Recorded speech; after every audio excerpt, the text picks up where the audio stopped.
Kumusta mga Kanoysi? Welcome back sa ating YouTube channel, Pilipinoysi. So ngayong araw, another update naman tayo about politika ng ating bansa. No?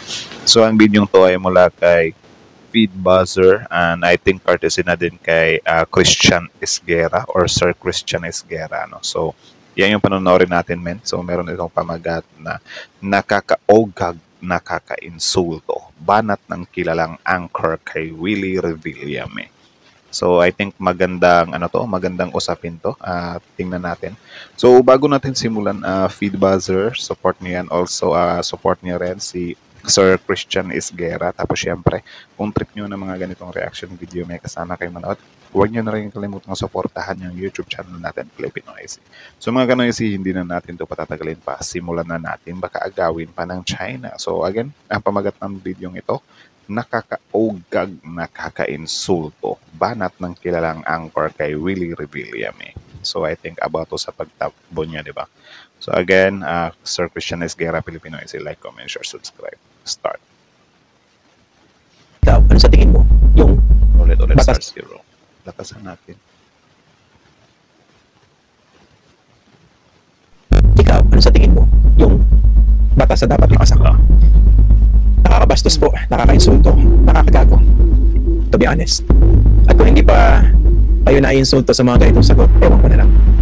Gusto kong makinig sa inyo. Men, hindi na insulto yung ibang tao, especially siguro yung mga tao na naghahangad ng mga ayuda. Though wala namang mali sa paghahangad ng ayuda, no? Pero sana wag tayong umabot sa punto na kahit hindi na akma yung ginagawa ng tao is parang susuportahan pa rin natin kasi yun nga parang nakatulong nga siya sa mga mahihirap, di ba? So, yun nga, sabi ko nga sa inyo, wala namang problema sa pagtulong ni Willie Revillame sa mga mahihirap eh. It's just, sana wag na siyang tumakbong senador, ano, kung ganyan lang naman din pala siya. Tama yung tinatanong niyo sa akin. Para pagdating ko sa Senado, isa to sa mga tanong nung ako'y nagkakampanya. Tanongin ko kayo, hindi ba kayo na-insulto rito sa Medyo. ganitong sagot ni Willie Revillame? Medyo lang naman. Nakakaaning, ganun. Tinatanong siya ng isang reporter, ang tanong sa kanya, ano ba yung batas na binabalak niya na pag pumasa itong batas na ito, maalala rito sa Willie Revillame. Diba? Malakas pala to, or wait lang ha, hinaan natin yung ano. Naka-speed up pala to. Sorry.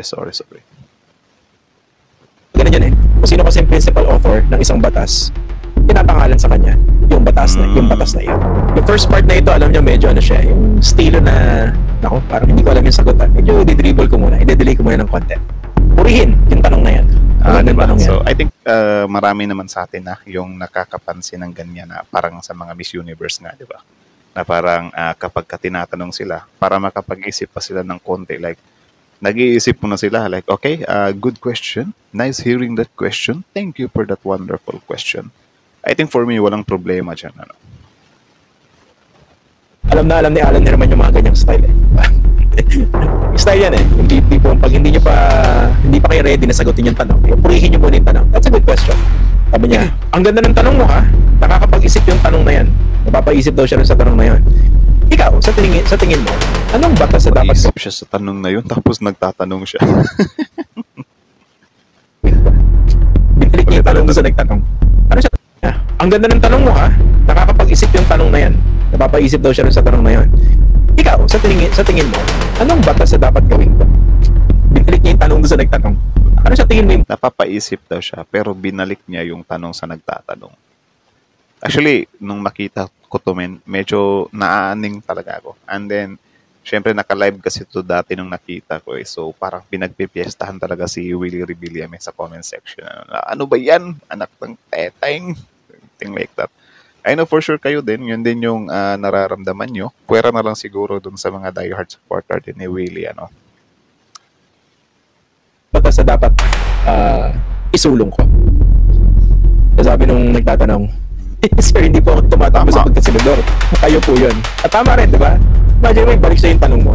Eh, hindi naman ikaw yung kandidato. Siguro kung kandidato ka na, ikaw yung sumagot ng tanong mo. O ng tanong na yan. Grabe yun. Kapag siguro taong bayan magtatanong sa kanya, ibabalik niya rin.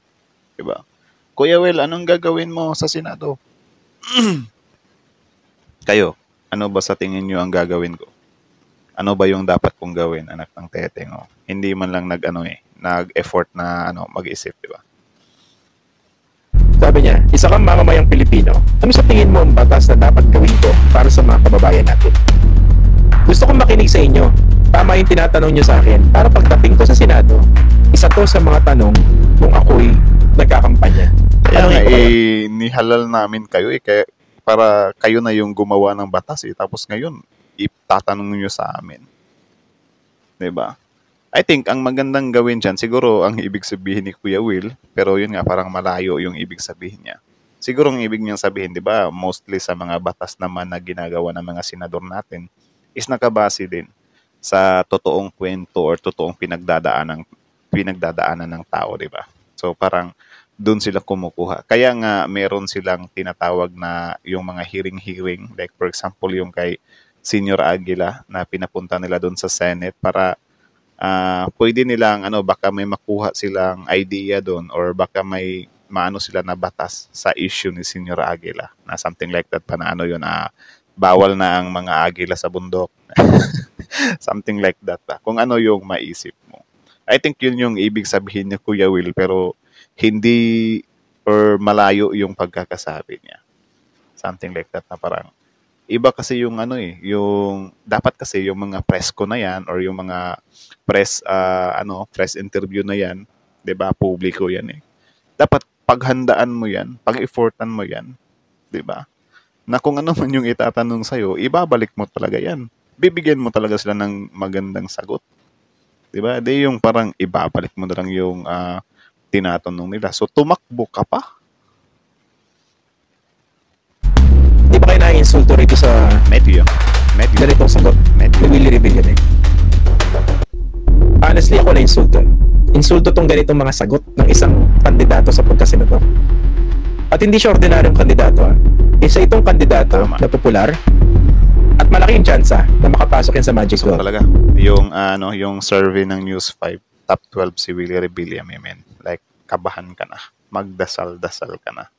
Madadagdagan na naman yung Robin Padilla natin sa Pilipinas. He has resources. Hindi siya yung tipong sobrang kulelat sa survey. Pumapasok yan sa mga top 20. Tama. So meron laban. Tapos ito yung sasagot sa'yo. Ikaw, ano sa tingin mo?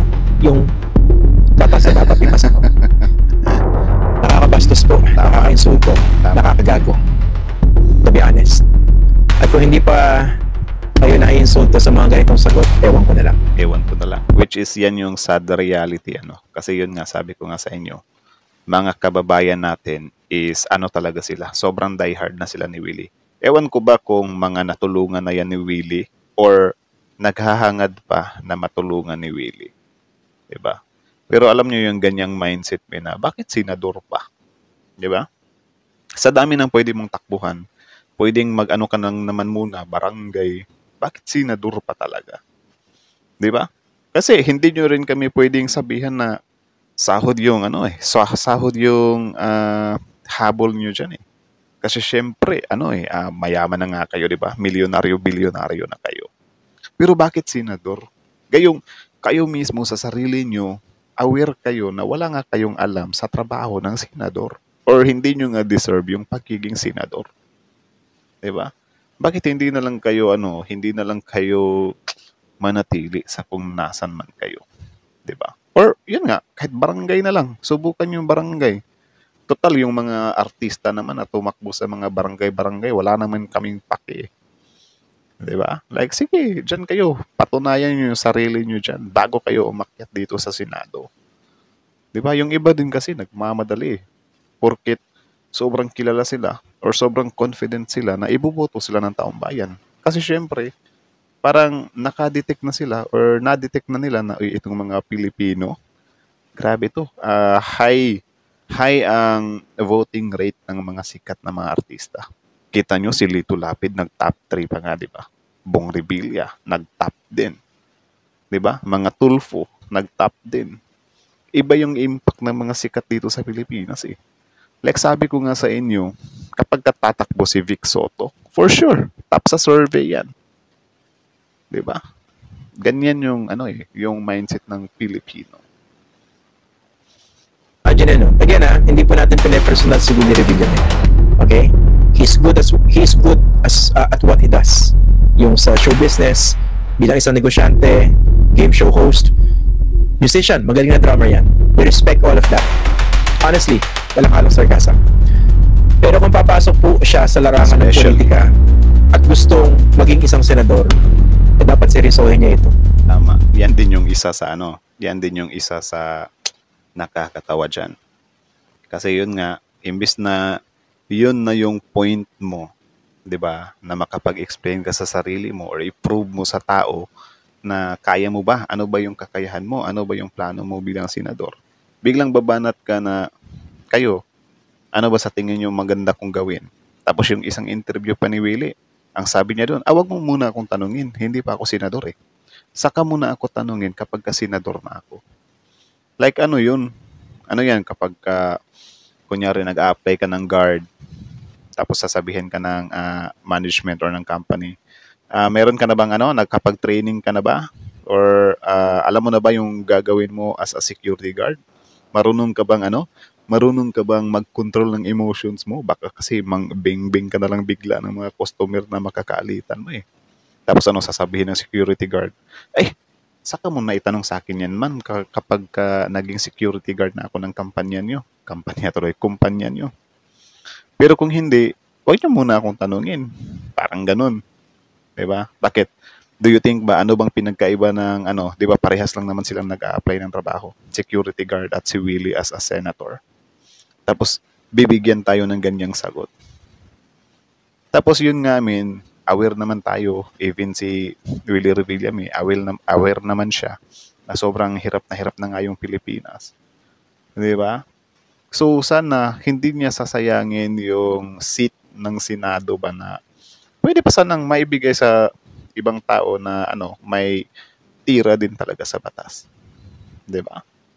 Kahit doon na lang kahit sariling mo na lang.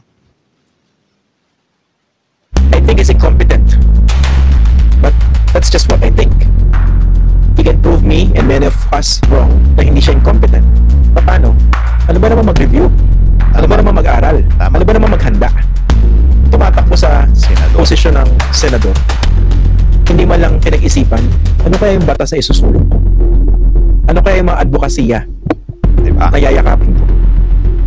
Nakakagago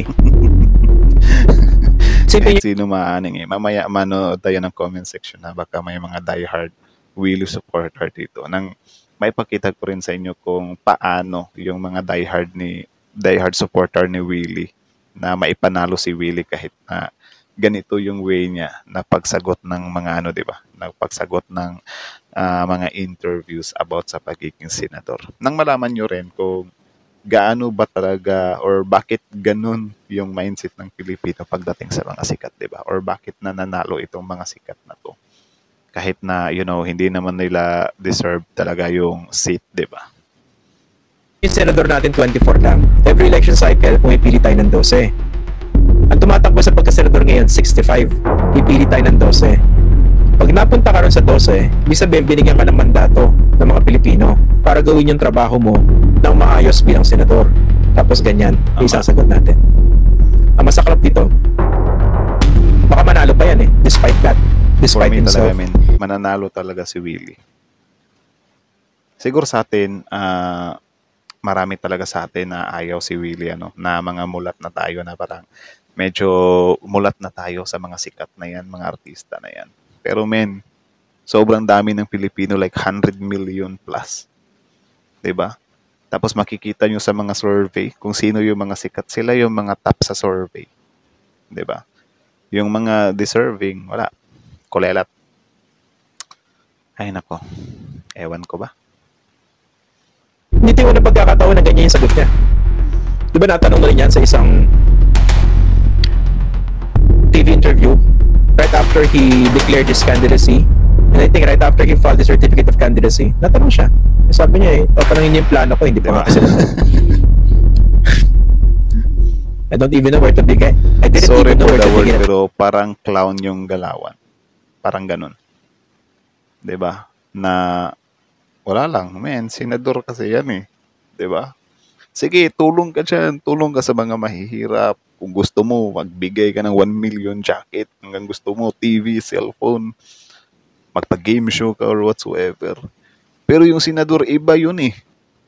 Di ba? Ang senador, hindi yun yung tipo na parang kapag naging senador ka na, oy, pahingi akong 10 million ha. Ipang, ano ko yan, ipang game show ko yan. Or hahanap ako ng 200 mahihirap para mabigyan yan. Hindi ganyan eh. Hindi ganyan mag-distribute ng pera yung Senado. Hindi ganyan mag-ano ng budget. 'Di ba? Ay nako. Kaya nga dapat isip ka talaga ng batas. Yun. Pero ganyan yung mga sagutan mo. Mahirap yan, kapatid. Time, sabi ko parang mind-blowing yung ganung Naubos ang bilib. Grabing insulto. So, ang isang problema, alam nyo kung ba, ngayon siguro, karamihan sa atin na nag-uusap ngayon, malinaw sa atin na mali yun. Pero siguro, alam nyo, yung blame nilalagay ko doon sa mga kandidating katulad ni Yun. Willie Revillame. Alam nyo kung bakit? Kasi Kasi yung ganyan alam na nila mismo sa sarili nila eh na hindi sila capable eh. Like hindi galing sa bibig ko yan ha. Galing mismo sa bibig nila yan. O bakit ako magsisenador? 'Di ba? May mga video pa niyan. Aware sila. 'Di ba? Nako. takbo na hindi naghanda. Tapos ganyan yung mga sagot. Hindi lang yan reflection ng incompetence eh. In a way, he is exploiting many of our voters. Siguro iniisip nila, kaya ko namang manalo, gamitin ko lang yung puso ko eh. Sabihin ko lang sa kanila, talagang ang puso ko nasa inyo. Okay na yun. Appeal to emotions Kahit na. nga hindi magsalita si Willie, base nga, siguro dahil sobrang daming mahirap dito sa Pilipinas. Man. Tapos, hindi naman maraming mahirap, sakto lang. Kasi, yung mindset kasi nila, kapag ka namimigay ka ng tulong, wala, deserve kang maging senator o deserving you na maging senator. Men, sobrang dami nating charity vlogger dito sa bansa, So, do you think ba silang lahat? Sige, magsenador na kayong lahat. Bakit kapag ka magsenador ba silang lahat, mababago ba nila yung Pilipinas? Men, yung pagiging senador, hindi lang siya nakaikot sa mga tulong sa mahirap, ayuda. Kasi meron na tayong mga ayuda eh. Meron na tayong mga, 4Ps, AKAP. Meron na tayong mga paganyan. 'Di ba? Tapos, dadagdagan nyo pa. So, dapat mag-isip kayo ng bago. Hindi yung ganyan na tulong sa mahirap. Karamihan kasi sa mga tumatakbo, ganyan or yan yung mga plano nila eh. Hindi naman natatapos yung talaga. Okay na yun. Marami ako mabobola. Marami ako makukumbinse. At mananalo ko. At hindi yan Tama. first time. Gagawin kung sakasakali. Diba? Ay, nako. So, yun lang naman. My goodness. Medyo tayo doon So, yun lang naman mga kanoisis. So, kayo masasabi nyo doon, comment down below. Tapos yung pag-usapan natin yan sa comment section. So, again, courtesy kay Feed Buzzer, support nyo yan. Also, isubscribe nyo na rin Christian Esguerra or Sir Christian Esguerra. Supportahan nyo rin yung channel niya. Panoorin nyo rin, subscribe nyo rin. Tapos, syempre, before you leave on our YouTube channel, Pilipinoisid, don't forget to like, comment, share, subscribe. So, kita nyo naman yun. According to Sir Christian Esguerra dito na parang naiinsulto siya. Dahil sa mga ganong sagot ni Willie Revillame. Which is yun nga, yung tinatakbuhan niya kasi isang malaking posisyon sa bansa. Senator men. 'Di ba? Senator. Kahit nga siguro congressman or mayor, hindi papasa yung ganong ganong mindset eh. Hindi siya, papasa siya kasi si Willie Revillame yan eh. Iboboto talaga yan ng tao. What I mean ba, nakakatakot siya para sa mga tao or mga Pilipino na mulat na talaga. Kayo, tatanungin ko rin kayo. Like Christian Esguerra, na insulto din ba kayo doon sa sagot ni Kuya Will? Comment down below. Tapos yun, pag-usapan natin yan sa comment section. Tapos yun nga, sabi ko nga sa inyo, di ba, na bakit senator pa? Di ba? Bakit senator pa? Pwede namang mababa pa sa senator. Diba? Yun nga, barangay. Doon mo patunayan yung sarili mo. Tapos kapag madalhan mo na kami ng plataforma or madalhan mo na kami ng mga achievements mo as a mayor or whatsoever, sige, balik ka dito sa Senado, iboboto pa kita. 'Di ba? Pero yung ganyan, bigla kang tatalon sa pagka-senador, mahirap eh. Andin yun nga, nakakalungkot lang din kasi gustuhin man natin or hindi, nagtatap talaga sa survey yung mga taong to. Like, ito lang ha, idagdag ko lang din sa inyo. Di ba si Robin Padilla ngayon is, siya yung top 1 na senador or grabe yung votes na nakuha niya. Like, makasaysayan talaga. Most vote senator talaga siya. Or correct me if I'm wrong na lang. But, something like that. Di ba? Di ba kita naman natin yung performance, di ba, ni Senator Robin Padilla. Bakit ba men kapag katatakbo yan next election, do you think hindi mananalo yan? For me, mga nasa 80% mananalo pa rin yan. Hindi dahil sa mga nagawa niya, hindi dahil sa mga hindi kalokohan ba? Hindi dahil sa mga kung ano-anong ginagawa niya dyan sa Senado. Kundi, ang mga Filipino kasi, hindi pa nai-educate talaga pagdating sa mga ganyan. Ewan ko ba kapag siguro bumuboto yung karamihan sa atin dito. Though hindi ko din naman sila judge kasi ewan ko kung uneducated lang talaga sila or yung gusto lang talaga nilang i-shades is yung mga shade is yung mga kilala nila. Like parang ganun siguro sila. Nasa na sila, yung balot na. Gaganyan ba? A, B, C, sabi, Bong Revilla, shade. C, D, E, F, G, H, I. Parang ganyan siguro. Sino to? Lito Lapid? Kilala ko to. Shade. Parang naghahanap lang sila ng familiar na pangalan. So si Robin Padilla, hindi talaga siya malabo na mananalo pa rin siya next election kung tatakbo man siyang senador. Ewan ko men kung paano malulutas yan.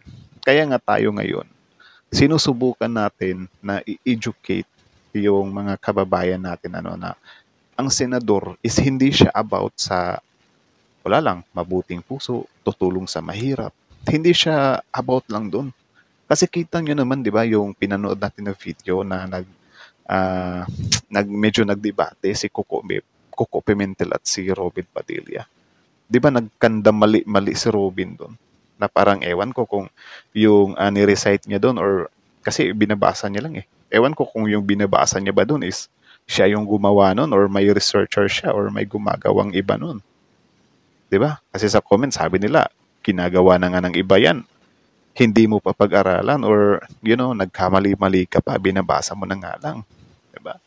Yung iba sinabihan pa na parang lang daw, si Robin yung nagre-report, parang estudyante lang na nagre-report, 'di ba? So, ngayon, panoorin natin kung may napadpad ba dito ng mga fans ni Willie Revilla may So, tingnan natin kung may isa na mapadpad dito. Ito yung mga tao na pwedeng makapagpanalo kay Willie Revilla may. Kasi yung mga ibang content natin about Willie, may mga nagagalit sa akin eh. Sabi nila, ba't nyo ginaganyan si Willie? Ha? Mas mabuti pa nga yan, tumutulong. So, parang gumaganon pa, di ba? Tama naman yung sagot ni Willie. Mas maganda yung pinapaalam mo na wala kang alam kaysa magkunwaring may alam. Ito na guys, ito na. May isang napadpad, si Mr. Ramon. Tama naman yung sagot ni Willie. Mas maganda yung pinaalam mo na wala kang alam kaysa magkunwaring may alam. Gusto niya din malaman ang kailangan ng mga tao, pero hindi ko pa din siya iboboto. Ay, anak ng teteng. Kinabahan ako doon. Akala ko ipoprotect niya. Pinaprotect niya, pero hindi niya pa rin iboboto. Actually, Sir Ramon, medyo mo dito. Yung sabi mo na, tama naman yung sagot ni Willie na mas maganda yung pinaalam mo na wala kang alam. Sige, given na pinangalandakan mo na wala kang alam. Pero I think hindi maganda yun. Hindi magandang sign yun na tatakbo kang senador. Tapos wala kang alam. Ba't tumakbo ka pa? Kaya nga sinasabi ko sa inyo, 'di ba, na why not subukan nyo muna yung sa mga ano ba, konsehal, kagawad. Doon para malaman mo din yung kalakaran kung paano nga ba i-handle yung mga mahihirap, 'di ba? Total kapag hinug ka na, tao na mismo yung magtutulak sa iyo, 'di ba? Tao na mismo yung hahanap sa iyo. So, gawin niyang batas yung pinagbawal. Tingnan natin na natural may mga staff, mga abogado na pwedeng tumulong sa kanya. Ito na. Ito na si Rico. So, ang comment niya naman, hindi naman magsisenador si Willie na mag-isa lang. Natural. May mga staff at may mga abogado na pwedeng tumulong sa kanya. So, ano ba yan? Aasa na lang ba siya sa mga staff at abogado niya? Iba kasi yung ano Iba kasi yung ikaw mismo yung nagli-lead sa ikaw yung parang binibuild. Gets nyo? For example, For example, may reporting kayo sa school. Ikaw yung pambato. Ikaw yung matalino. Ikaw yung may alam. Tinutulungan ka ng, for example, group of 5. Tinutulungan ka ng 5. 'Di ba? Tinutulungan kayo, group of 5. So, tinutulungan ka ng 4 na kasama mo. Ikaw, matalino ka na. So, ikaw, may function ka rin. So, nagagawa mo rin yung role mo as a group leader or whatsoever. Kapag ka ikaw, nagre-report ka na nun, of course, maganda yung kalalabasan. Kasi, syempre, ikaw mismo may ambag ka rin dun 'di ba? Ikaw mismo, may idea ka rin dun. So, maganda yung vision mo, maganda yung outcome. Tapos, yung mga kasama mo, yun din yung nagpapalakas sa'yo. Over sa yung 4 mong kagrupo, sila yung nagtatrabaho. 'Di ba? May abogado ka, may advisor ka, or whatsoever. Tapos ikaw lang yung taga-report. 'Di ba? So may tendency na magkanda mali-mali ka nun. Kita nyo, panoorin nyo nga yung video ni Robin Padilla at ni Coco Pimentel. Habang tinatanong si Robin Padilla ni Coco Pimentel, wala. Your Honor, give me 1 minute suspension. Tapos nagtatanong siya sa mga staff niya.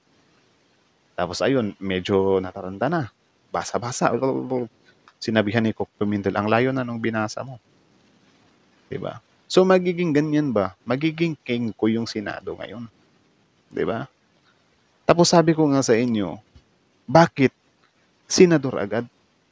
'Di ba? Kung pagtulong lang sa Pilipino, edi nag-charity ka na lang sana.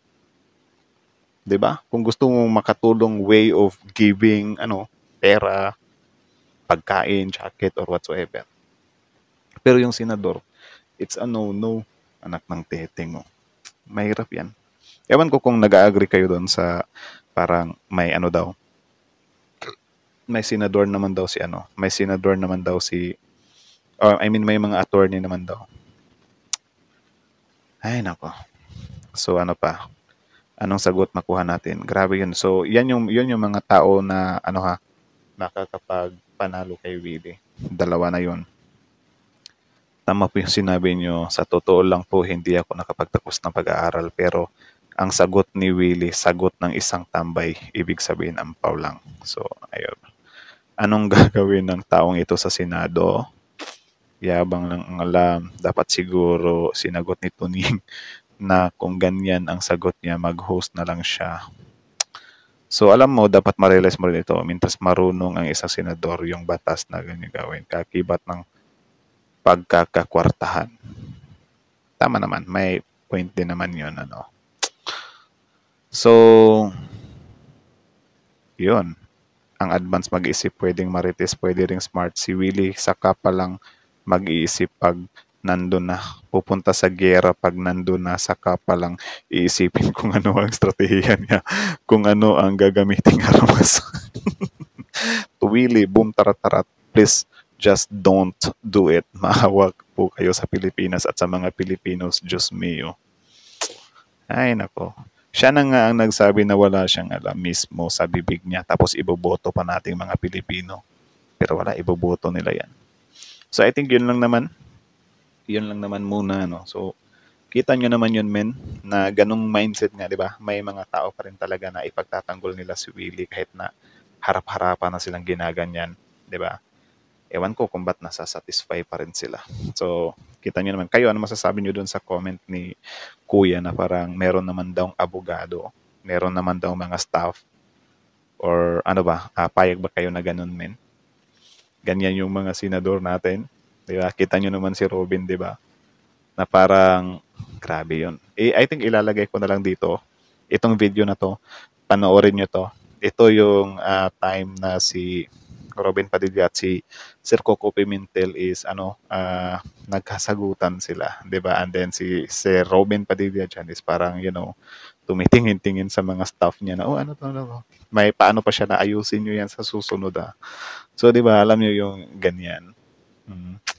So, I think hanggang dito lang panoorin nyo yan. Tapos, syempre, Christian Esguerra, Filipino IC. Like, comment, share, subscribe. Hanggang dito na lang muna, Filipino IC.